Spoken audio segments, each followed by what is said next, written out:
Assalamu alaikum, class 7. Today we are going to read next topic of chapter number 3 Mughal Empire Socio-Cultural Condition. اور جو آج ہم اس کا lecture topic پڑھنے والے ہیں وہ ہے educational system during Mughal period, کہ جب مغل بادشاہوں کا دور چل رہا تھا تو اس دوران تعلیمی نظام کیسا تھا. Every Mughal emperor considered education as his religious obligation. ہر مغل بادشاہ اپنی تعلیم کو ایک مذہبی فریضہ سمجھتا تھا. اب آپ کو پتہ ہے کہ مسلمانوں کے لیے تعلیم جو ہے وہ بہت زیادہ ضروری ہے. Education is much more important. آپ نے حضور پاک صلی اللہ علیہ وسلم کا ایک ارشاد بھی سنا ہوگا کہ ہر مرد مسلمان اور عورت پر علم حاصل کرنا فرض ہے. ٹھیک ہے، تو جب ہر مسلمان چاہے وہ مرد ہو یا عورت ہو علم حاصل کرنا ضروری ہے، تو ہمارے مسلمان بادشاہ جو مغل بادشاہ تھے وہ اس حدیث کو رد کیسے کر سکتے تھے. اسی لیے انہوں نے ہمیشہ ہی تعلیم کو بہت زیادہ اہمیت دیا، اور اسی لیے یہاں پہلی لائن میں یہ لکھا ہوا ہے کہ وہ اپنا اسے مذہبی فریضہ سمجھتے تھے. مذہبی فریضہ اسی سینس میں کہ ہمارے نبی پاک صلی اللہ علیہ وسلم نے اسے ضروری قرار دیا تھا. اب آگے دیکھتے ہیں کہ انہوں نے اس تعلیم کے لیے کیا کیا خدمات انجام دی تھیں.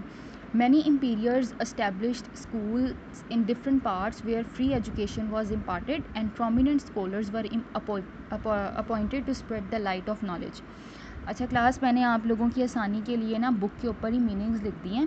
جو مجھے لگا تھا کہ آپ کو مشکل لگیں گے تو میں نے اوپر لکھ دی ہیں. کوئی بھی ایسا ورڈ ہو جس کا آپ کو مطلب نہ سمجھ آ رہا ہو تو آپ کمنٹ کر دیں، میں آپ کو اس کا مطلب بتا دوں گی. ٹھیک ہے، اور اگر یہاں پہ بھی آپ کو صحیح نظر نہیں آ رہا ہوگا تو کوئی مسئلہ نہیں ہے، آپ نے نیچے بتا دینا ہے، آپ کو سارے کے سارے میننگز بتا دیا جائیں گے. ٹھیک ہے، ابھی فی الحال ہم اس کو دیکھتے ہیں، کوئی مسئلہ ہو تو مجھے بتا دیجیے گا.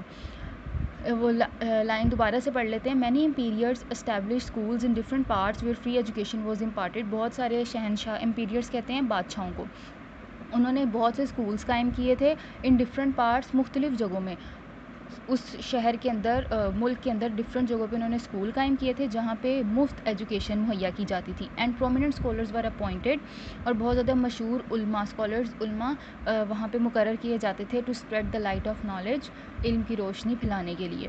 امپیریئرز had fix their remunerations along with scholarship for students. شہنشاہوں نے یعنی بادشاہوں نے کیا کیا ہوا تھا، اسکالرس کے لیے، جو علماء تھے جو وہاں پڑھاتے تھے ان کے لیے معاوضہ سیٹ کیا ہوا تھا. معاوضے کا مطلب ہوتا ہے ان کو سیلریز بھی دی جاتی تھی، اس کے علاوہ انہیں مزید اور فیسلٹیز بھی پرووائڈ کی جاتی تھی. ٹھیک ہے، وہ انہیں بادشاہوں کی طرف سے، حکومت کی طرف سے ملتی تھی. اس کے علاوہ بچوں کو بھی اسکالرشپس پرووائڈ کی جاتی تھی. آگرہ، دلی، Lahore, Allahabad, Ambala were centres of Islamic learning and education during Mughal period. Mughal دور کے اندر جو پڑھنے پڑھانے کا اور تعلیم کا، اسلامی تعلیم کا جو مرکز تھا وہ زیادہ تر کون سے شہر تھے؟ آگرہ، دلی، لاہور، الہ آباد اور امبالہ. یہاں پہ زیادہ تر ایسے انسٹیٹیوٹس اور اسکولز اور مدرسہ وغیرہ بنائے گئے تھے جہاں پہ اسلام کی تعلیمات زیادہ مہیا کی جاتی تھی. بیسک فوکس یہاں پہ تھا. جیسے ہمارے یہاں پاکستان میں اگر دیکھا جائے، لاہور، کراچی، اسلام آباد، ایسی جگہوں میں بہت اچھی اچھی یونیورسٹیز اور اسکولز پائے جاتے ہیں. تو اس ٹائم پہ آگرہ، دلی، لاہور، الہ آباد اور امبالہ میں اس طرح کی ایجوکیشن انسٹیٹیوٹس موجود تھے. پٹرنل aunt of Akbar, Gulbadan Begum built a vast education establishment for girls education.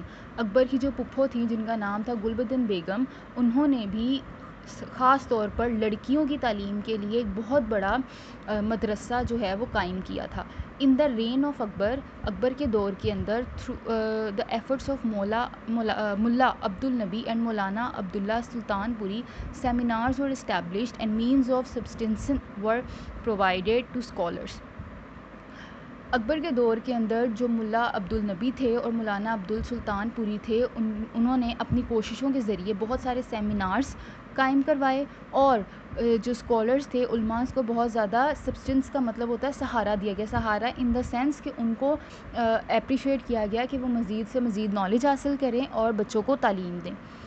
Abu Fazl was himself a historian and critic. ان میں ایک بہت فیمس اسکالر تھے ابو الفضل، جو کہ ایک مورخین، ہسٹورین، جو کہ ہسٹری کے بارے میں جانتے تھے، اور کرٹک جو اور تنقید دیتے. تنقید کا مطلب ہے کسی نے کوئی چیز بتائی ہے تو اس کے اوپر اپنا مشورہ دینا اور اس مشورے کے اکارڈنگ آگے جا کے اس چیز کو صحیح کرنا. ایسے لوگوں کو کہتے ہیں کرٹک.